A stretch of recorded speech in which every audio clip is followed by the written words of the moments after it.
Hi everyone, welcome back to Moral Psychology with me, Dr. Josh Redstone. Today, our topic is well-being. So we'll be covering chapter 12 from the textbook by Doris and colleagues. This one's written by Valerie Tiberius and Alexandra Plakias. And in this chapter, they argue for a particular conception of well-being that has to do with life satisfaction, but it's kind of a modified account of well-being as life satisfaction than what you typically find in the psychology literature. So this one will be a very kind of broad, holistic kind of topic. You know, we're getting away from looking at specific problems like trolley problems or even how people think and about moral problems and how those align with various moral, ethical theories or doctrines or principles. And we're getting into something very holistic and all-encompassing, like the well-being of you, of the self, of the soul, if you will. So anyway, let's get into it. All right, so at this point in the lecture, I don't really want to say too much about what well-being is, because that is, after all, kind of the point of this chapter, is to work out what is the best way to think of well-being. What is well-being, really, other than ostensibly doing well? What does it amount to? So I won't say too much about what well-being itself is as of yet, but whatever it is, it's fairly clear that it's meant to be something that we ought to strive for in ourselves or for ourselves and to promote in others. That's the way we often talk about well-being. I mean, we often do this in our day-to-day lives. When we think about well-being, we desire well-being for ourselves and for those excuse me. Ooh. We desire well-being for ourselves and for those we care about, even if we can't really give an exact account of what it is. So, well-being is important, whatever it is. And well-being has a couple of dimensions to it. Again, whatever it is, well-being should have an empirical dimension. That is, we should be able to measure well-being. And it also has a normative dimension. So, whatever well-being is, it's got to have some normative force behind it, right? It's something that we ought to care about. So promoting well-being is something that is good to do. It's something good to promote in ourselves and others. So we ought to aim for well-being for ourselves and for other people that we care about. So it has this empirical dimension and this normative dimension that are both equally important, according to the authors. And what the authors want to do in this chapter is essentially provide an account of well-being that meets each of these demands, this empirical demand and this normative demand. So an account of well-being on which we can measure well-being, and an account of well-being that has normative force, that gives us reasons to care about well-being and about being well, whatever that might amount to. Now, as far as what well-being does amount to, I'll say a little bit about this now. The authors do a kind of reconstructive analysis of these three approaches toward well-being. All of these, by the way, are heavily informed by philosophy, but they actually come from an area of psychology called positive psychology, which I'll talk about a little bit in a minute. In any case, there are three approaches here. The first one is called hedonism. So as you may remember, hedonism, according to the ancient Greeks, hedonism comes from this word hedone. It's an ancient Greek word that means pleasure. And Epicurus was a big hedonist who thought that the good life was, promoting pleasure and avoiding pain. Of course, hedonism figures into utilitarianism. Of course, hedonism also figures heavily into utilitarianism. So when we talk about utility, what we mean is the promotion of pleasure and the diminishment of pain. So that's what hedonism is in positive psychology as well, an account of well-being where well-being amounts to the promotion of pleasure and the prevention of pain or the avoidance of pain. There's also eudaimonism, also rooted in the classics. Instead of promoting pleasure, and avoiding pain, strictly speaking. On eudaimonism, well-being amounts to happiness or flourishing, which is probably the better translation for eudaimonia, right? So eudaimonia is translated as happiness or flourishing, being your best self, living your best life, being as good and as not just as happy, but as not just happy, but able to develop yourself, right? Further, become a better person. That's flourishing, right? And that's the eudaimonistic account of well-being. And then finally, most heavily influenced by psychology rather than philosophy, although there's some influence of philosophy here, is the life satisfaction approach. And life satisfaction is all about how satisfied one is with how their life is going, and using that as a measure of well-being. So we'll get into all three of these in more detail as the lecture unfolds, but those are the three schools of thought that the authors are kind of adjudicating between here in this chapter. So before moving on, I'll say a little bit more about these two criteria that I mentioned earlier, which the authors discuss, the empirical criterion and the normative criterion.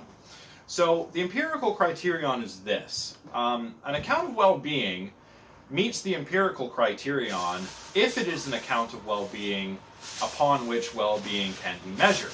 So can we quantify well-being? Can we measure it? In the way that a psychologist would, with Likert scales and so on and so forth, right? Well, satisfaction with life, the most recent approach that I just discussed, certainly seems to be one of these. Right off the bat, it seems to meet this empirical criterion. Indeed, as we'll see, there is a satisfaction with life scale that measures life satisfaction in this kind of way that I've just mentioned, with Likert scales and ratings of agreement and disagreement and so on and so forth. The normative criterion says that an account of well-being needs to make people care about achieving well-being or promoting well-being. So eudaimonism and hedonism, the authors are going to argue, actually have a little trouble with this, as we'll see as the lecture unfolds. So what the authors ultimately end up doing in this chapter is presenting a kind of modified version of the life satisfaction account, which they will call the value-based life satisfaction account. They argue that it's superior to the life satisfaction account, both normatively and empirically. And they begin this whole program by taking a look at something called positive psychology. Now, positive psychology is the area of psychology from which these three approaches to well-being have emerged. So hedonism, eudaimonism, and life satisfaction all come from positive psychology. So let's talk a little bit about positive psychology before diving into the details of these three approaches to well-being. So positive psychology is a movement in psychology that really kicked off after the Second World War, and it was aimed at correcting this imbalance that was taking place in psychology, and maybe to some extent is still present in psychology. In any case, positive psychologists think that instead of focusing on simply preventing misery or what have you, psychologists should aim also at helping people live good lives, right? So previously, especially in clinical psychology and perhaps psychiatry, what all of that was aimed at, and still is to a large extent, is about preventing misery, right? You go to see a psychologist or a psychiatrist, perhaps if you're feeling depressed or neurotic or anxious. You don't always go because you want to flourish and live a good life, right? But that's kind of what the research in positive psychology, at any rate, is all about, is working out how people can live good lives. Now, the most fundamental part of this research program is, of course, aimed at understanding happiness or flourishing or well-being. So that's the fundamental sort of foundation upon which a lot of the research in positive psychology takes place. And these three aforementioned schools of thought, or approaches toward well-being, eudaimonism, hedonism, and life satisfaction, are all schools of thought that occur within positive psychology that are aimed at understanding happiness or well-being or flourishing. So let's look at each in turn, starting with hedonism. Now, there's a lot of interesting research going on in this hedonistic school of positive psychology, which of course says that well-being amounts to a happy or pleasureful life, and a life with the absence of displeasure or pain or unhappiness, something like that. And an interesting line of research here actually comes from Kahneman. You know, remember Tversky and Kahneman talking about heuristics and whatnot? Whose research focuses on people's abilities to predict future pleasures and pains, and to recall and report past pleasures and pains. And this is really interesting. Kahneman has found that people tend to observe something called the peak-end rule here when they try to evaluate their own hedonic states, right? Whether they were happy or are happy, or were not happy or are not happy. There's interesting contextual factors that are actually at play here, as you might suspect. So, a lot of people, Kahneman and his colleagues have found, tend to only emphasize the most painful or most pleasureful part of an experience, as well as how they feel at the end of an experience. And they form their judgment about their hedonic judgments, let's call them, drawing from those two memories. So they're not remembering their whole experience, they're remembering particular highs or lows, as well as how they feel at the end. So, they don't remember the duration of these experiences as well, even if they were in something like moderate pain throughout the entire experience. So, for example, I mean, let's say I go to an amusement park, and maybe I'm not having that great of a time the entire time. Maybe I'm even not feeling that well. Like I have a headache or something, or maybe I'm a little dehydrated, or maybe it's like really hot out and I don't like the heat and that's making me feel grumpy. Okay, so that's like my baseline experience throughout my trip to the amusement park. But maybe I ride like one really awesome roller coaster, and it's exhilarating, awesome, and it makes me really happy. So I remember that. That's my peak, right? So there's my peak, my exhilarating roller coaster ride.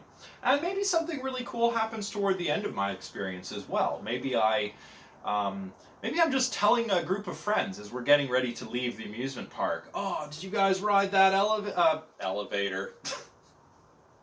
Did you guys ride that really awesome roller coaster? Wasn't that great? Wow! And we're having a really great chat and feeling really great and all catching the mirth from one another, right?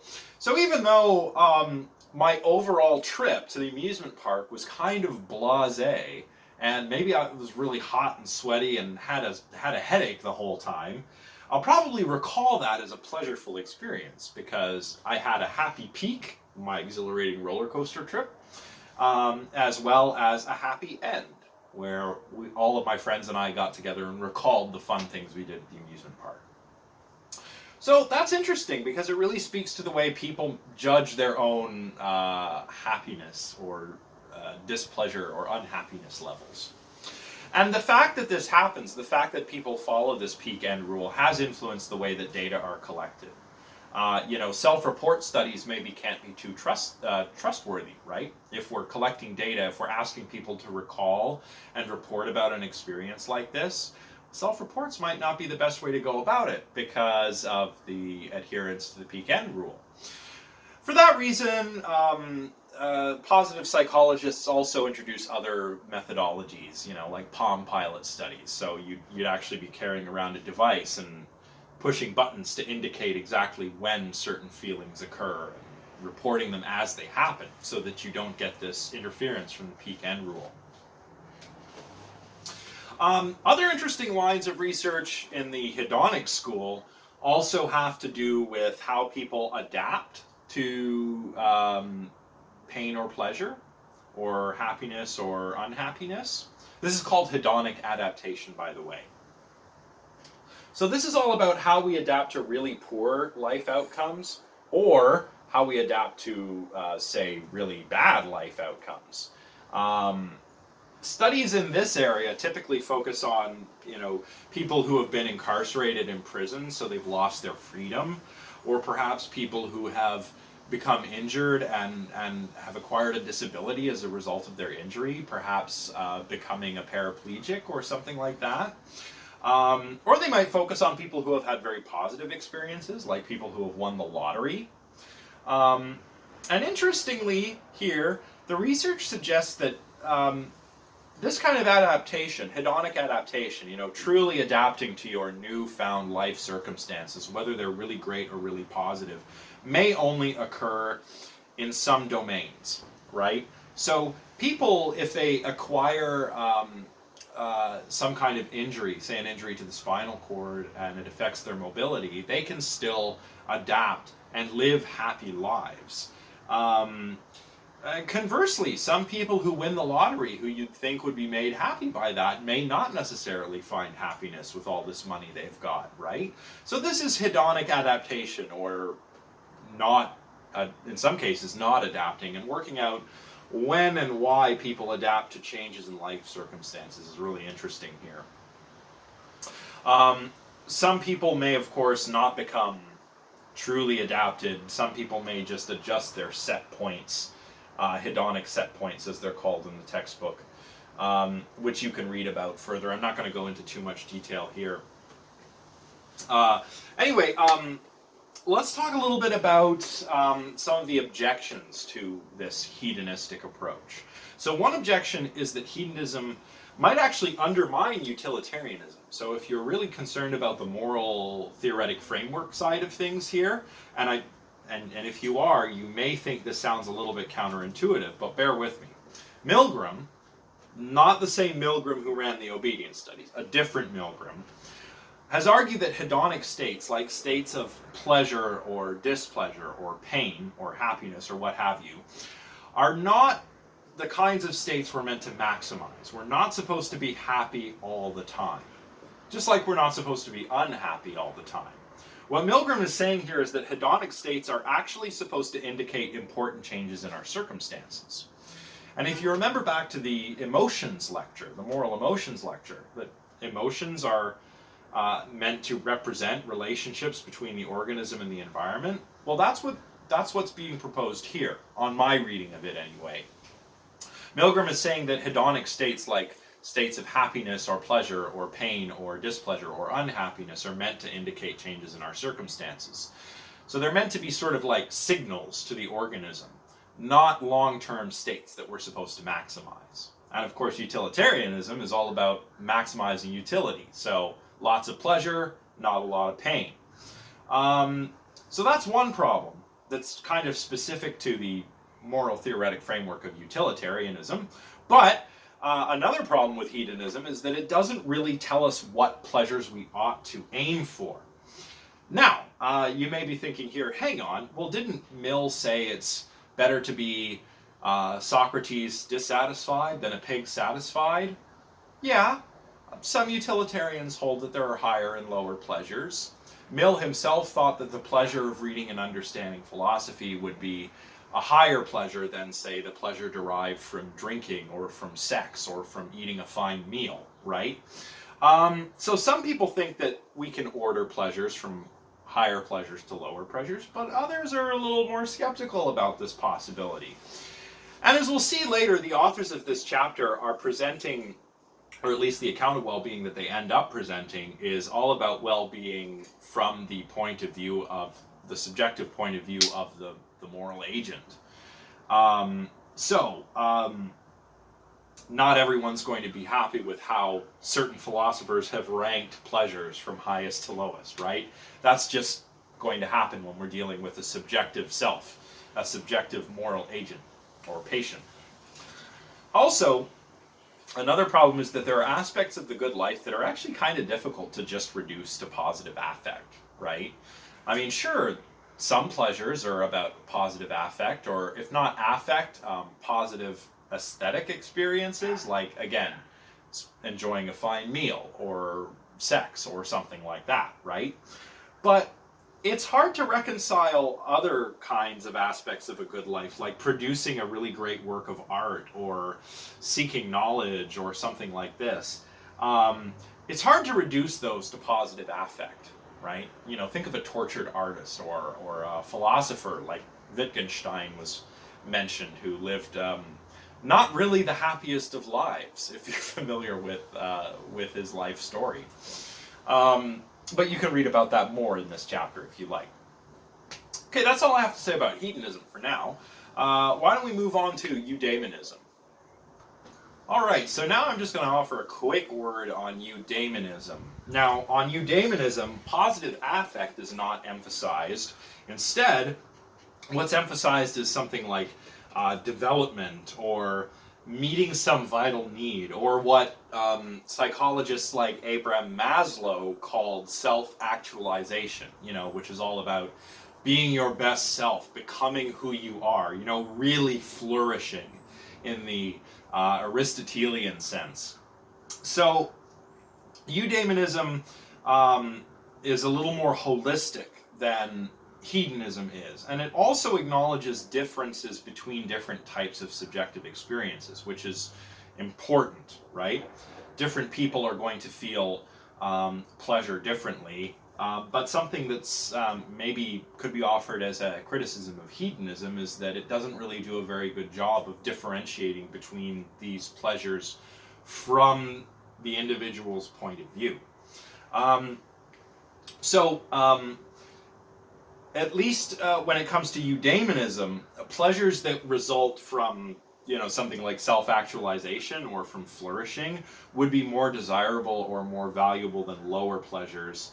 And this is not arbitrary on eudaimonism. Rather, the explanation is that some pleasures are higher on eudaimonism, and the reason they are is because they fulfill a vital human need, right? So on eudaimonism, it's a bit like like the Rolling Stones, right? You can't always get what you want, but if you try sometimes, you get what you need. So it's about not necessarily getting what we want, but what we need as human beings, what we need to flourish and grow and self-actualize, right? But, the authors say, eudaimonism also builds very specific norms into its accounts of how to do this. And this may create a gap between well-being and subjective experience. You know, think Aristotle, right? If you want to follow a strict Aristotelian kind of virtue ethics approach to life and well-being and flourishing, well, that's going to work for some people, but it's not going to work for everybody, right?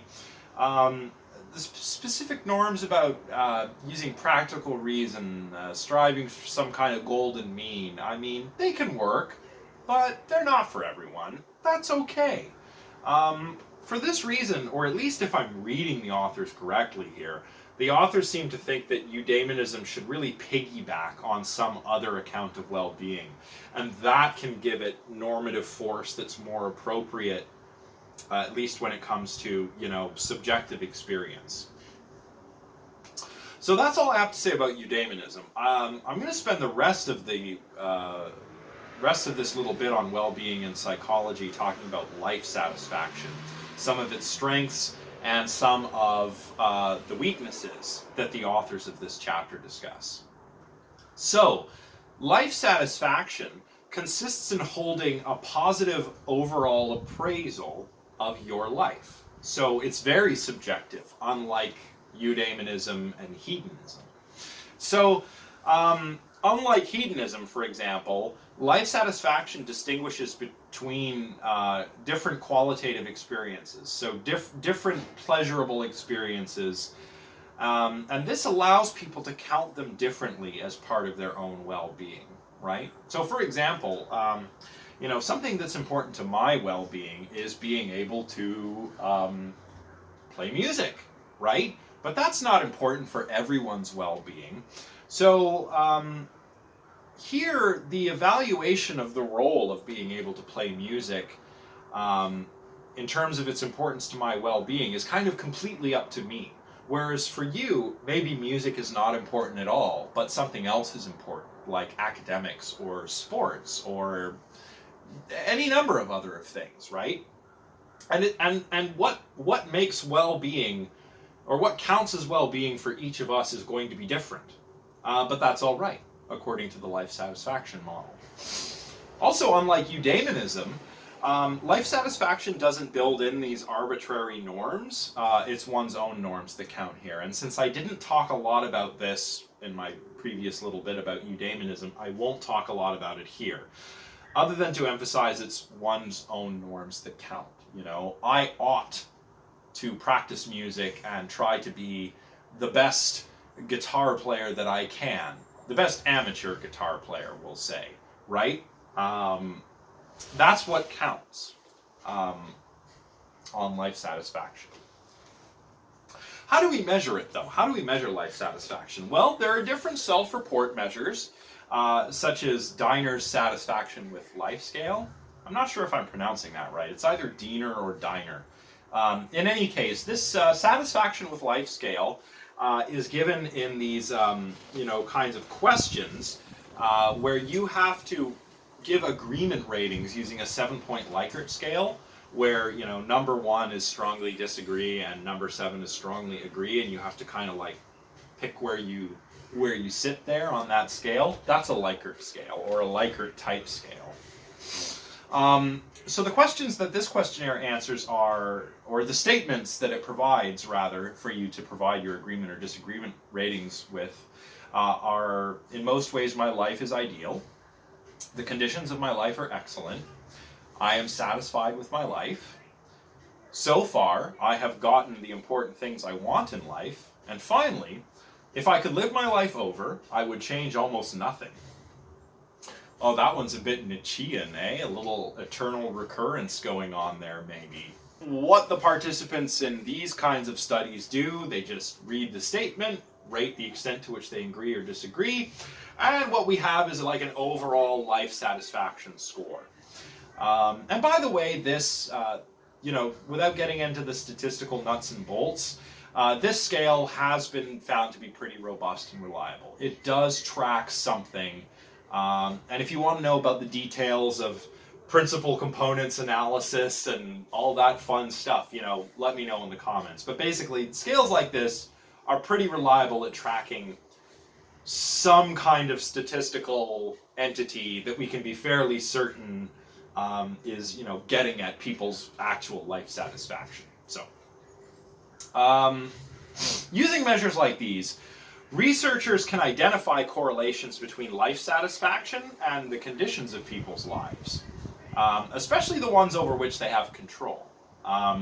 So some of the things that correlate well with self-reported life satisfaction levels are things like mental health. So having good mental health, positive mental health, or access to mental health services if you need them is highly correlated with positive life satisfaction. Strong social ties as well is highly correlated, so having a good network of friends. Satisfying work and leisure time, very important. A job that's not just a drag or a grind. You need something fulfilling, and likewise you need fulfilling leisure time, like this. You need goal achievement. Goal achievement is highly correlated with self-reported life satisfaction. Self-esteem as well. And frequency of sex and exercise is also highly correlated with self-reported life satisfaction.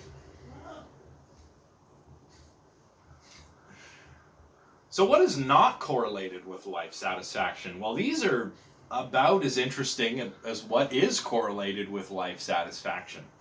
Things that are not correlated with at all, or very little with life satisfaction, are things like eating, sleeping, religious participation, watching television, not really any surprise there. Income, that one is kind of surprising. Grades, also kind of surprising. And physical attractiveness, also kind of surprising. How do we make sense of all this stuff? Well, firstly, we've got to be really careful not to oversimplify things here. For example, high income does not necessarily correlate with high levels of life satisfaction. But meeting one's basic needs or having one's material needs met does correlate with life satisfaction. And obviously, meeting one's basic material needs, like, your food, your shelter, your clothes, and all of that, is a matter of having sufficient income to do that. But once you get beyond a certain point, maybe income doesn't play as much of a role in life satisfaction. If you have sufficient income to, keep an apartment and have a place to live, well, that's going to contribute to life satisfaction. But what won't necessarily contribute to life satisfaction is whether you have enough income to, say, drive a Ferrari or something, right? Self-esteem, that's another interesting one that we have to be careful not to oversimplify. Self-esteem is less highly correlated with life satisfaction in so-called collectivist cultures than it is in so-called individualistic cultures. So in, for example, Asian cultures, where individuality is emphasized a bit less than it is in like Western cultures, like in North America or Europe, then high self-esteem is actually less highly correlated with life satisfaction than it is in, say, North America. So social or cultural context matters when it comes to this stuff. So is there like a hard and fast recipe for life satisfaction? Maybe. According to Diner and Seligman, there's a partial formula for well-being that goes something like this. If you're living in a stable democratic society that provides resources which help you meet your material needs, you've got a pretty important component for achieving well-being there, at least according to the life satisfaction model. If you have supportive friends and family, then you've got another core ingredient, according to Diner and Seligman. Having rewarding and engaging work with adequate income, not super high income, adequate income is important. Being physically healthy with access to medicine, including mental health resources, is important.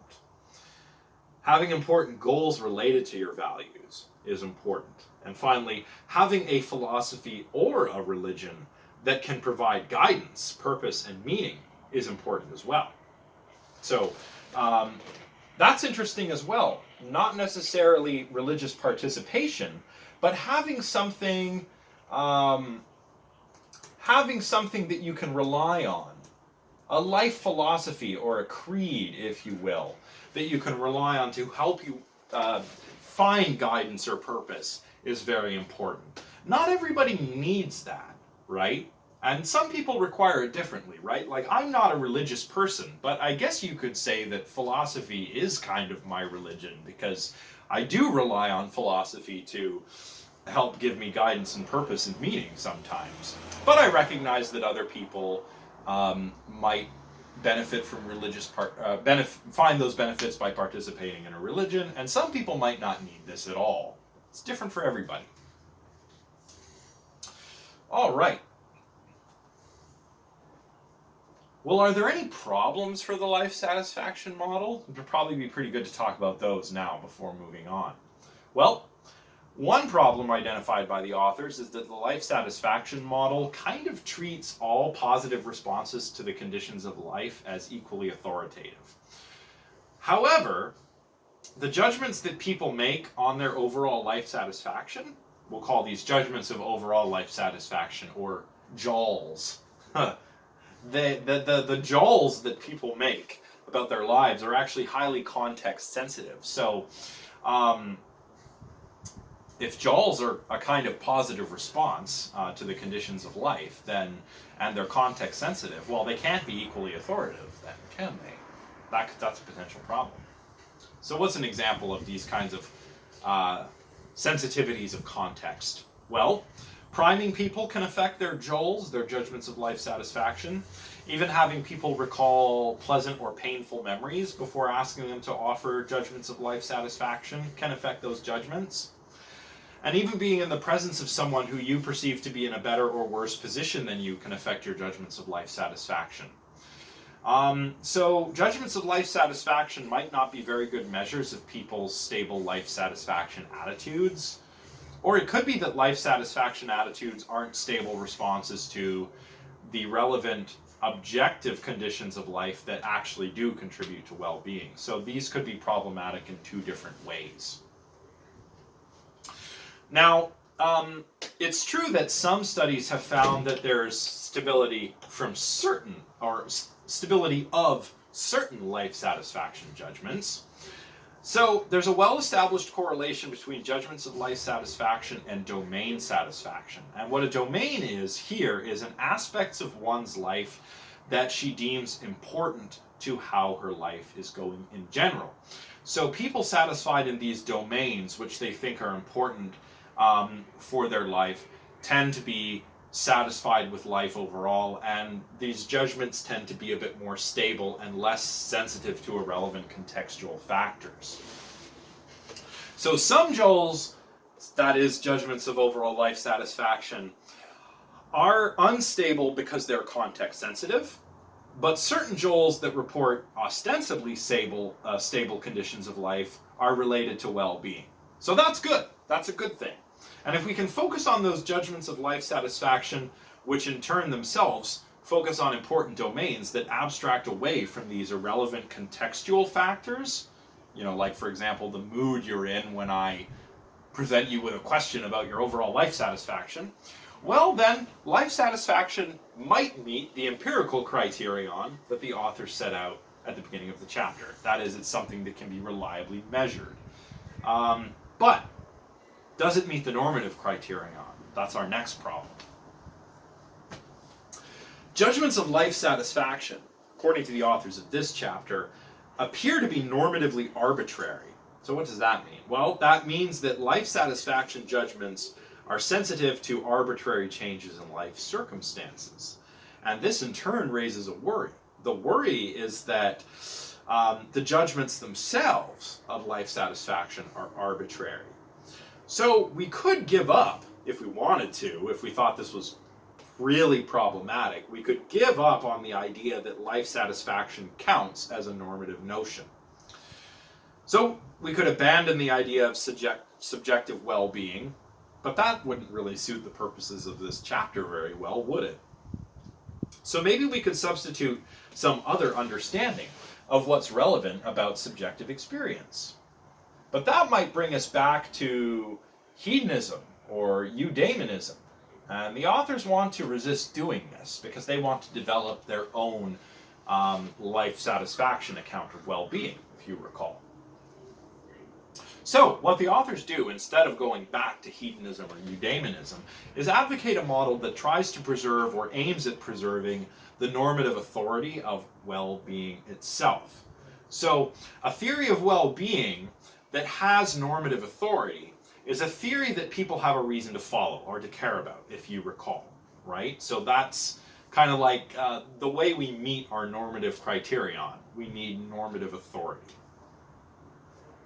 So any such theory has to make sure that people have some motivation to care about what the theory recommends, and that there are standards of justification or correctness or appropriateness for these recommendations.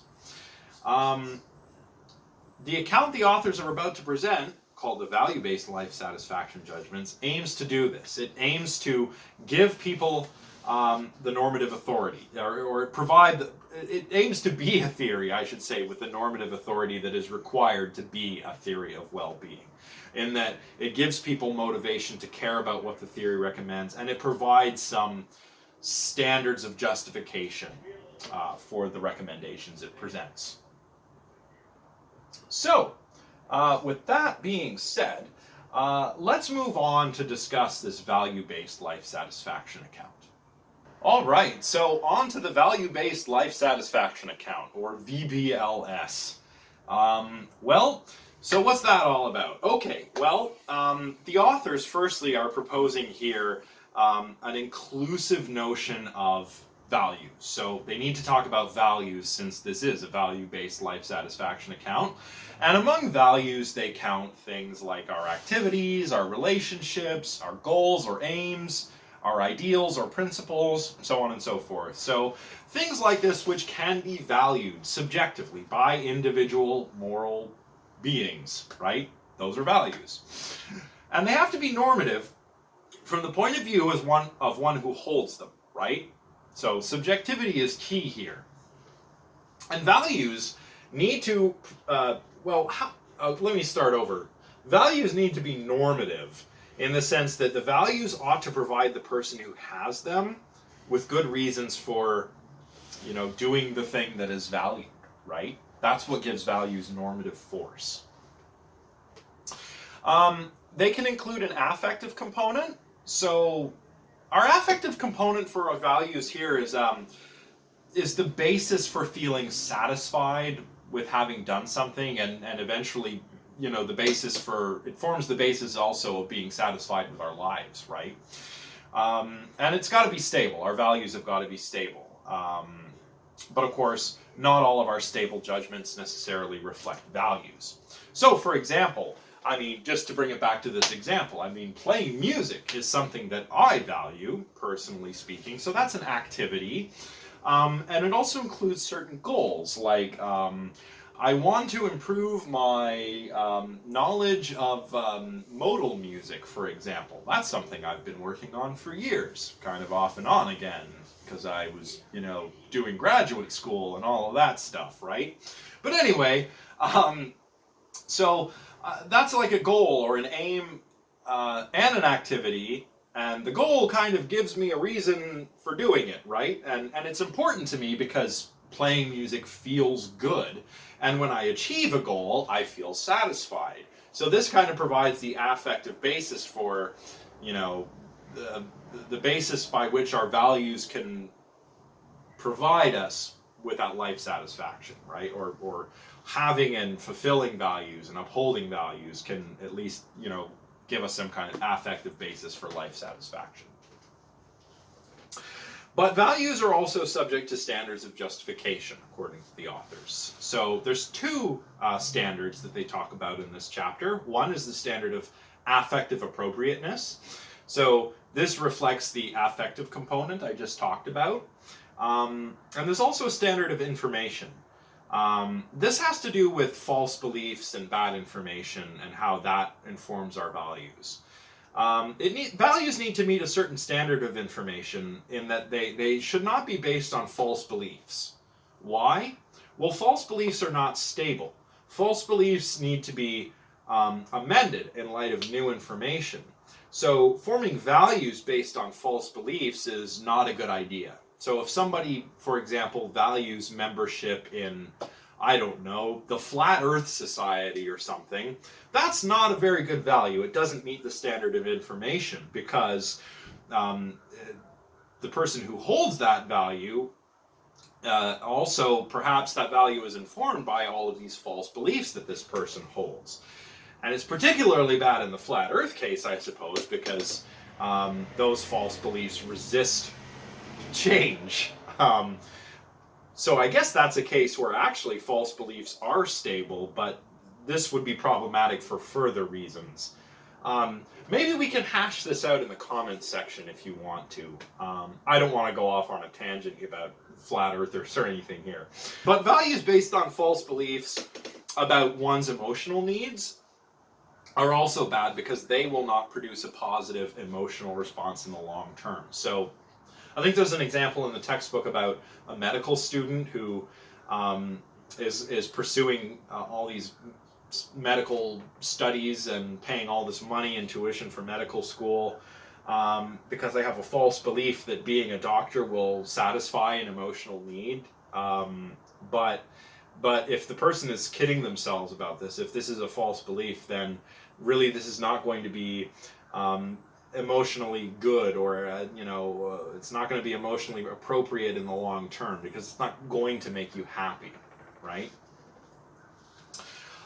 So if the standard of, or the affective standard, the affective appropriateness standard, and the standard of information are met, then we have a justified value, according to the author. So now, if we hold values that don't adhere to these standards, well, they can be defeated. So there are defeaters out there, right? Like new information that can, expose and change your false beliefs, whether those beliefs are about the world or about yourself and your own emotional needs. So this account, this value-based account of life satisfaction, does leave room for the possibility of defeaters. And you can find a really cool example on page 422 and 423 of the Doris textbook if you want to dive a little deeper into this stuff. So that's the value-based life satisfaction account. So just because I've been kind of meandering through the wood path here, let's try and summarize this. On the value-based life satisfaction account, the one put forward by the authors of this chapter, life satisfaction is this positive cognitive or affective attitude towards one's life as a whole, and it constitutes well-being when it isn't defeated by other considerations that undermine those values' normative authority. Defeaters are things like, if life satisfaction is not based on your values, well, that would be a defeater, because that would mean life satisfaction, if it's not based on your values, is not really contributing to your well-being. Life satisfaction is also not well-being if it isn't justified. So if it doesn't meet the aforementioned standards for justified values of information and affective appropriateness, well, that's a defeater as well in this case. But are there any problems with this account? Well, the authors talk about a few potential issues here. One problem is ascertaining the degree to which life satisfaction can or should be undefeated. Obviously, we can't strive to reason perfectly about our own values. That's an impossible standard. And many of our values are not completely insulated from irrelevant situational considerations, right? So we're all susceptible to the kinds of irrelevant contextual factors as before. Suggesting that that our values be completely insulated from such things seems to set an impossible standard. And a similar problem has to do with idealizing your own goals and values and stuff. Putting your own goals and values up on a pedestal.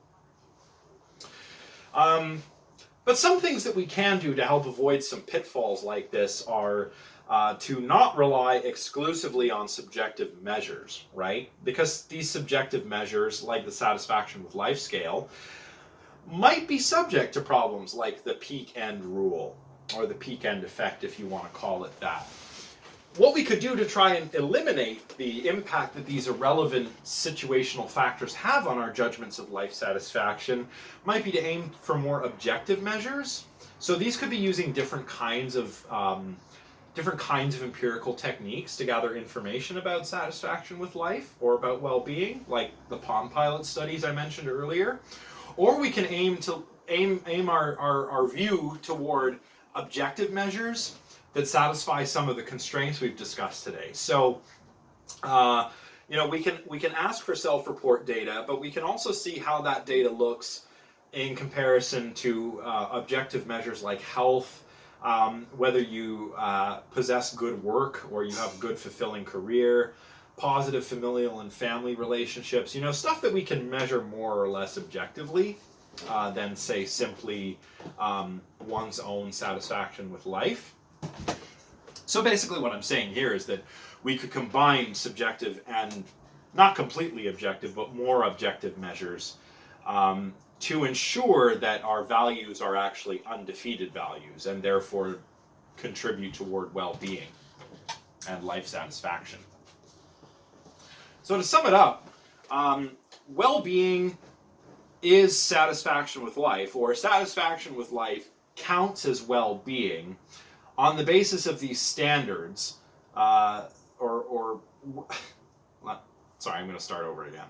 So to sum everything up, well-being is satisfaction with life if it's evaluated on the basis of standards that are provided by one's own values. And one's attitudes about life satisfaction count as well-being if they're not defeated. So if they're not influenced by irrelevant factors, false beliefs, so on and so forth.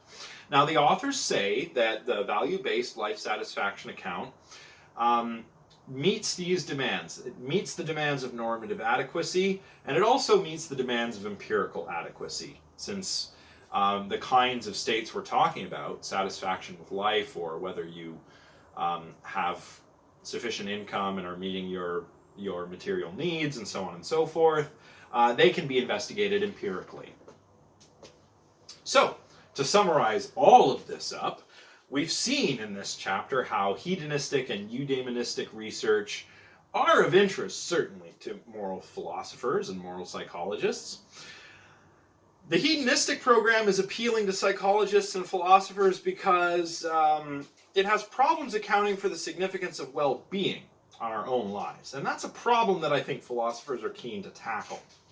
By the way, it has similar problems when it comes to setting public policy, but I haven't really been talking about public policy. I've kind of left that out of my discussion here. And the eudaimonistic program is appealing in the sense that it doesn't connect with, well, it's not really appealing. I'll start over. The eudaimonistic program is a little problematic because it doesn't really connect very well to subjective experience, as we've seen. But the life satisfaction account affords a nice connection between well-being on the one hand and life experiences on the other hand. And this is a connection that eudaimonism and hedonism don't really afford, according to the argument put forward in this chapter. Life satisfaction on its own also has problems explaining the normative significance of well-being, as we've seen, and that's part of the motivation for arguing for a value-based life satisfaction theory, because it explains the normative importance of well-being, and it also preserves its relationship to subjective experience. So it gives well-being normative adequacy, but it doesn't overlook subjective experience. You know, what contributes to well-being are my values, and I determine my values. And so long as those values aren't defeated, they can reliably or justifiably be said to contribute to well-being as life satisfaction. Okay, that's it for today. I'm not sure how long this lecture is going to end up. I also apologize that it's taken me a while to get this done. I'm having a bit of technical difficulties this week. But we are almost finished the course, which is good.